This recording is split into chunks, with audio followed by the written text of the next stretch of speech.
Hello, all of you beautiful people. How are you doing today? Hi.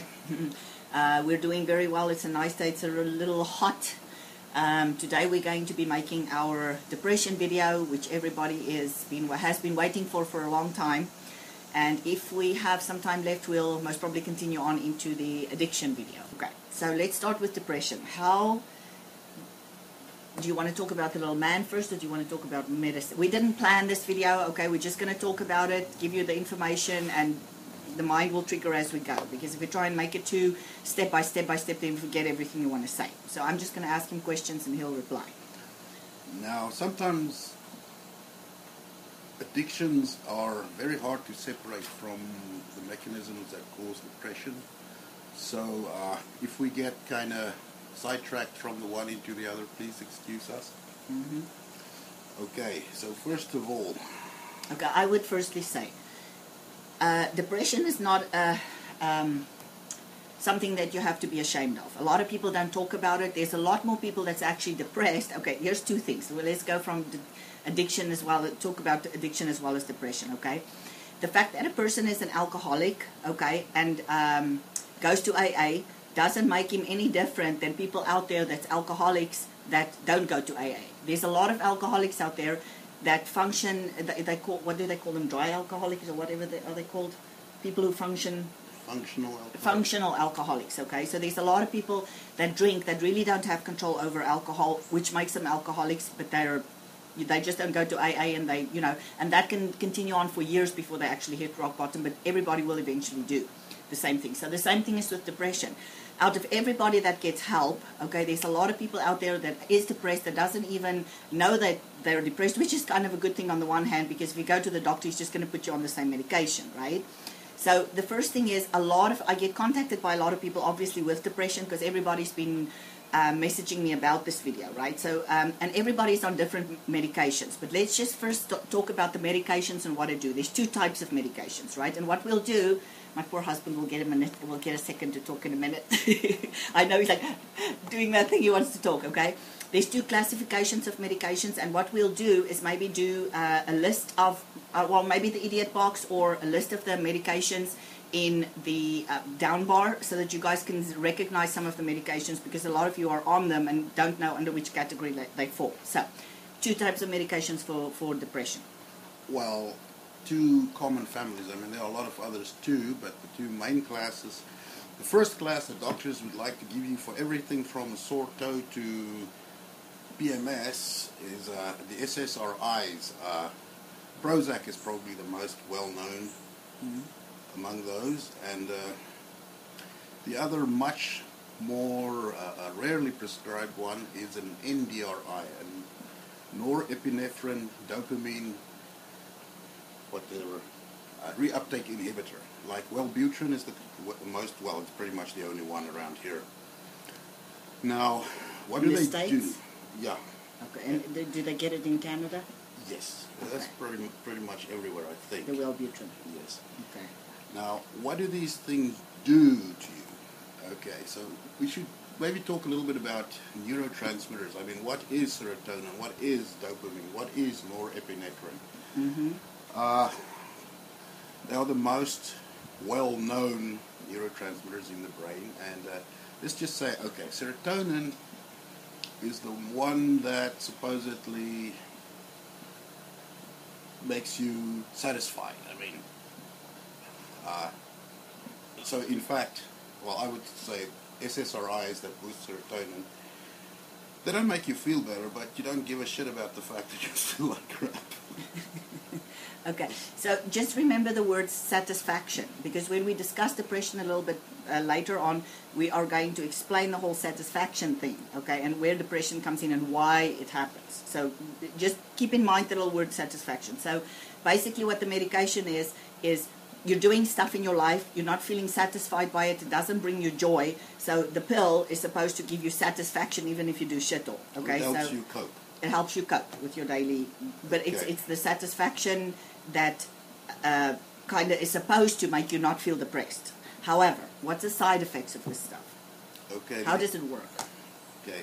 We're talking about the SSRIs first. Yes, okay, because that's the most commonly prescribed class, and that includes the SNRIs, which are serotonin, norepinephrine reuptake inhibitors. What's the difference? The one just works on serotonin, the other one works on norepinephrine as well. Okay.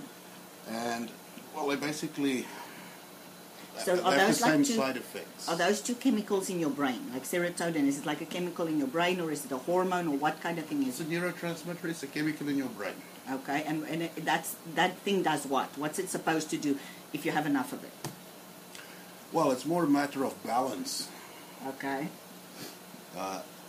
Dopamine, for example, is the neurotransmitter that makes you want to go out there and get stuff, do stuff, experience fun stuff, or it makes you feel alive. It's some people just associate it with thrill-seeking or whatever, some with addiction, but we'll get to that. There is an important connection between dopamine and addiction. Serotonin, you can liken that to the feeling that you get after Thanksgiving dinner when you've eaten so much that you pretty much just pass out. Okay. So it's a feeling of feeling satisfied, feeling happy with what you have accomplished or achieved or whatever. So these pills work on your serotonin levels. What does it do to your serotonin levels? Is it like a serotonin that they try and replenish, or what does it do? Well, in your brain, the way it works, I don't want to get too complicated. Yeah, don't get too complicated. It Just gets explain secreted by cells in the brain, and it also gets taken up again, so it doesn't accumulate. Okay. So there's just a little bit there, just enough to transmit the signal That you're brain happy. across the synapse. Okay. However, this stuff inhibits the reuptake of the serotonin, so it accumulates more inside your brain. Okay. So there's a higher level of serotonin. Okay. That's the official theory. There are lots of holes in that theory, but we'll go with that for now. Okay. And so, yeah, people on Prozac or any of those things, they cope. They cope much better. But really, they don't. Live. They're numb, emotionally numb. They don't feel anything, really. So they're not happy, they're not sad, they just are. Yeah. So they're existing. And there are, of course, some other side effects associated with SSRIs and SNRIs that the drug companies do not advertise, but if you do some reading, you'll find that it's there and it affects most people who actually takes this shit on some level or another. And those are the sexual side effects. We're talking here about the worst one of all. Worse than just low libido is something called anorgasmia. Just imagine you're in the mood, you're going for it, and nothing happens. I mean, nothing, right? No payoff. Nothing. Okay. No payoff. Meaning, it goes up, it stays up, but you never get fulfilled. So you don't get to the end goal. There's just no orgasm. Okay. Or there can be just no libido. Or so initially when these things were introduced, the frequency of these side effects were supposedly officially reported as being around 5% or 6%, but doctors never asked and people didn't volunteer. So when they actually started asking people, they found out that more than 50% of people are affected on some level, and in fact, if you take all the aspects of sexual functioning into account, I mean arousal, the whole works, from beginning to end, it's more like 96% that are affected by this crap. So it doesn't affect everybody exactly the same way, but it does cause sexual dysfunction in some way, either or Somewhere whatever's along the on the line, list. somewhere in the process. Okay. And the other side effect? Wait. Well, that's the one that bugs me most. Of course. Okay, hang on a sec. Does this count for males and females? Did they ask male and female? Oh, so yeah. Female libido just went down the drain? Same story. Okay. And orgasmia, same story. Okay. So the other one? And the other one, weight gain is very, very common if you start using this stuff. So, well, it's nasty stuff. I don't know. Okay, so people that are on this, if they try and diet down and try and exercise, will they lose weight?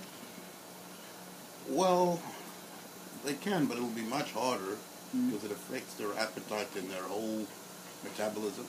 But at least they won't give a shit about the fact that they're not getting it. So if you're on the pill, you'll get fat, but you won't care. Okay. I'm just joking there.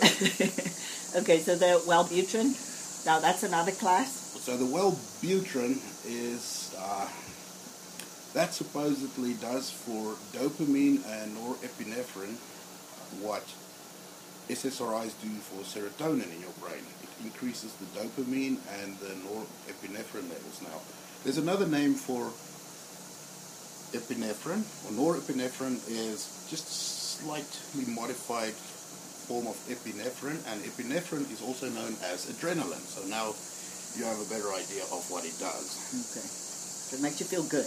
Well, it gives you energy and stuff. I mean, Can you lose weight on it? Yeah.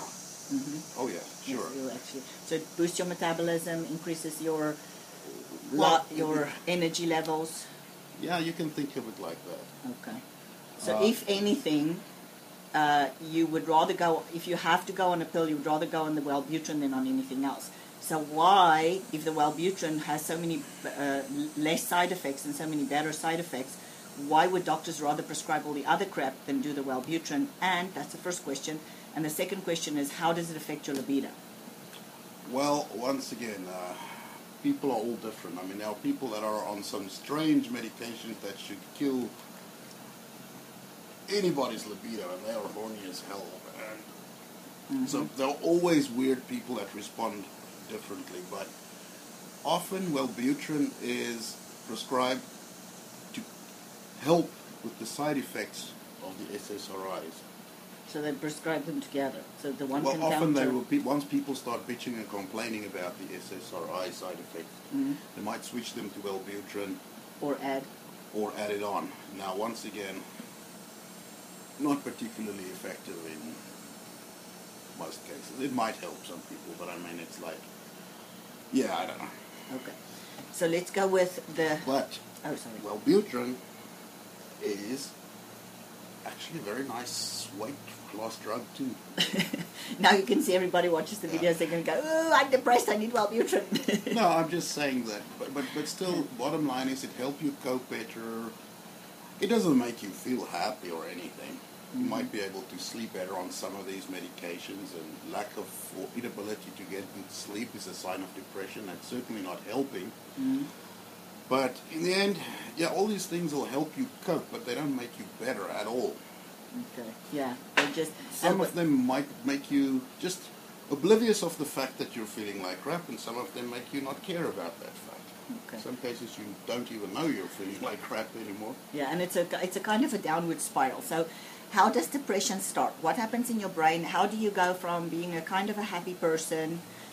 What's the first factor that usually starts triggering a downward spiral? I would say stress, right? So I'm not a doctor, I'm not a psychologist or a psychiatrist, and none of those guys can agree on this either. I just have my own little theory. I think lack of control in your own life is one of the biggest contributors to the onset of depression. If you just have to accept everything and you have no control over it, whatever, I mean, after a while, I mean, that's not good. I mean, people, depending on your personality, some people can be in really crappy situations and still be happy. Some people can't. So I've got this little analogy that I came up with, and that's really about stress and all these things. I mean, as human beings, we all are, to some extent, we want to be happy. And to some extent, we're all selfish in the sense that if we put in effort, we want some reward, right? And so if you can picture, in your mind, there's this little man. You don't know he's there, but he's in your subconscious. And if you're under stress and you just have to swallow all the crap that's thrown your way and you get no reward, that little man keeps track of exactly how much you've had to give and He might not demand it immediately, but there'll come a day when you cannot control him, and he will demand satisfaction. He will demand some other payback for all the... Yeah. So in other words, if there's no joy in your life at the end of the day... There's no balance between stress and reward, or if you just have to keep on working 24/7 and you get no... if nobody appreciates what you do, if you get no satisfaction from what you do, eventually that's going to affect you mentally. If you're a normal human being, that is. Yeah. So, for example, let's give them a couple of examples. Because remember I did the theanine video just a while ago, kind of as a precursor to this for people to help them out with anxiety. Because here's the thing, your body can only handle a certain amount of stress before it starts shutting down. And it doesn't want to handle it anymore, okay? For everybody, it's different. Some people are born, like if you look at babies, for instance, some babies are born and they're just stressed and they're high-strung babies and they're, you know, they just all, that's their personality. Other babies are kind of calm and relaxed and blah, blah, blah. So it's literally, I think it has a genetic factor, blah, blah, blah, how much stress you can cope with in your life. But it doesn't matter if you can cope with a lot or if you can cope with a little bit. Every amount of stress throughout your life that you deal with builds up, okay? And it can be anything. It can start as a child and you can be stressed out by the loss of a family member or a dog or a, you know, all of those things has effects on your life, on your body. It's like you get stressed, you get the adrenaline factor, and then it goes down again. We have to talk about adrenaline. And cortisol. And cortisol, yes. So when you get older, okay, throughout your life, it's like a balloon, you know, like a balloon. Say you take a balloon and you want to make a water balloon. Some people, you know, you have a bag of balloons there and there's a little balloon and there's a big balloon. I take a big balloon, maybe Johan takes a little balloon. And you start pouring, you know, like taking a syringe and you just start, you know, putting water in this balloon and in this balloon. Now, if Johan has a little balloon and he starts, you know, putting water in at the same rate that I am putting in, his balloon is going to get full and then his balloon is going to burst way long before mine. Mine might be halfway full and his balloon can be full, and then at some point his balloon is going to burst, but I still have more space for that balloon to keep on, you know. It's like your love bank, you know. We'll talk to you guys about the love bank. I know somebody was asking me, you know, questions about that, the love bank too, and in relationships and whatnot. So it's kind of like the same way. If you keep on getting stress and stress and stress put into your body, but you have no stress release or no release point to get rid of it again, it all builds up in your body and it starts affecting your body, and it actually makes you sick. It makes your mind sick and it makes your body sick. Like people start getting illnesses, anxiety attacks, all those kinds of things, right? So usually all those stressors start as a child. I mean, you go to school, teachers can stress you, but all of these things build up over the years, and then finally you go and you take a job or you go and study, and it's always anxiety and fear and blah blah blah, and people are very easily tempted to turn to chemicals, you know, to kind of make them cope, because it's something that you can't get out of when you're in a stress situation, okay? So when you're in a stress situation and there's no release or relief of that stress situation, it all builds up and builds up and builds up, and all of that is, see it like a toxic thing that goes into your body. Stress is a toxic chemical in your body. See it like that, because every time you get stress factors that goes into your body, it's toxins that gets released, and they're swimming around in your body and in your brain, and it's affecting all of these things, right?